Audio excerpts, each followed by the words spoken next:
Hi friends, आज आपण बनवत आहोत सिझलिंग इन्स्टंट ब्राउनी, जी खायला इतकी डिलिशियस लागते की तुम्ही एकदा बनवल्यानंतर नेहमी नेहमी बनवून हीच खाणार, ही माझी नक्की गॅरंटी आहे. जर तुम्हाला माझे व्हिडिओ आवडत असतील तर माझ्या व्हिडिओला लाईक, शेअर आणि सबस्क्राईब नक्की करा.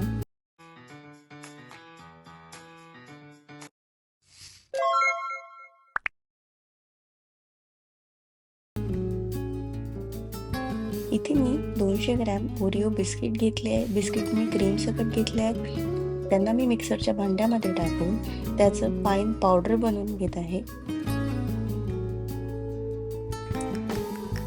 आता जे मी ओरिओ बिस्किटचं पावडर घेतलेलं आहे त्याला मी दुसऱ्या बाउलमध्ये ट्रान्सफर करून त्याच्यामध्ये 2 टेबलस्पून इतकं कोको पावडर टाकते.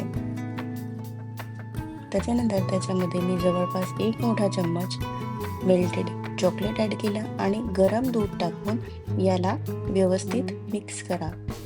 दूध थोडं थोडं टाका, कारण ते बॅटर पतलं होऊ नये म्हणून.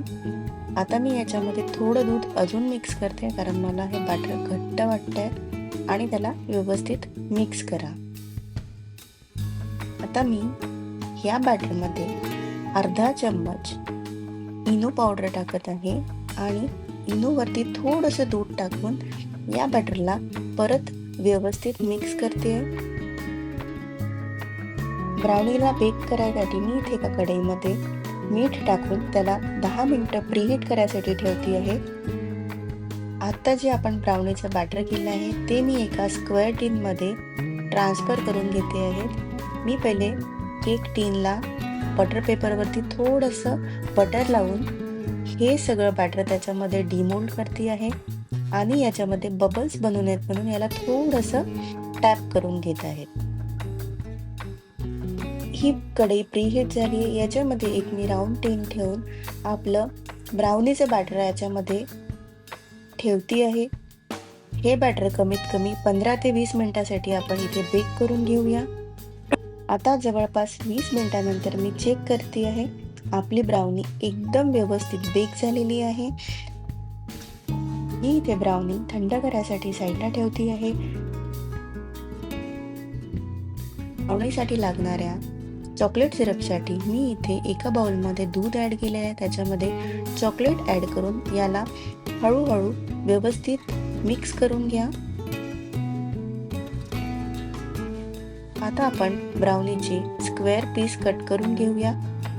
तुम्ही इथे बघू शकता ब्राउनी किती सुंदर बेक झाली आहे. त्याचं सॉफ्टनेस आणि स्पंज पहा किती छान आलेला आहे.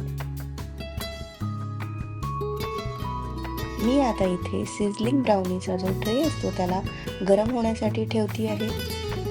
सर्विंगसाठी इथे मी हा ट्रे या मोल्डवरती ठेवून त्याच्यावरती आपण आता जे ब्राउनीचे पीसेस केले आहे ते एक एक करून ठेवून त्याच्यावरती थंड व्हॅनिला आईस्क्रीम ठेवती आहे.